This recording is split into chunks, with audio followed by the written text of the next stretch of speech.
হাইলাকান্দি ডিস্ট্রিক্টের মাঝে bypass 3 metre একটা গেট খোলা হয়েছে। খুব সুন্দর আনন্দিত লাগছে।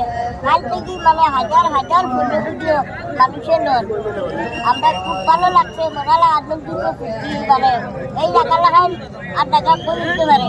আর আমরা হাইলাকান্দির এমএলএ সাহেব আপনার ম্যাডাম বাবু যে আছে তার সাথে আমরা ফটো ভিডিও লইছি, আপনারা দেখতে পারবা। ঠিক আছে, ধন্যবাদ।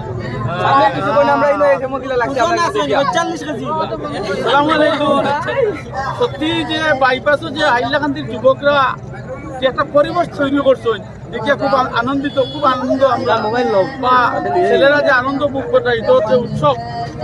আজকে এই উৎসব দেখে যে কালকে থেকে যে অতি সুন্দর লাগে, হাইলাকান্দির যুবকরা ধন্যবাদ দেওয়া লাগে। এই কাজের লাগিয়ে আমি ধন্যবাদ দিই, যে আগামী দিনে আরো সুন্দর সুস্থভাবে চালিয়ে যাবো। আমরা পাশে আছি। ধন্যবাদ ওনাকে অনেক বেশি বেশি। আর ইনো আপনারা দেখতে অনেক মানুষ আইসুন, ক্যামেরাম্যান একটু দেখে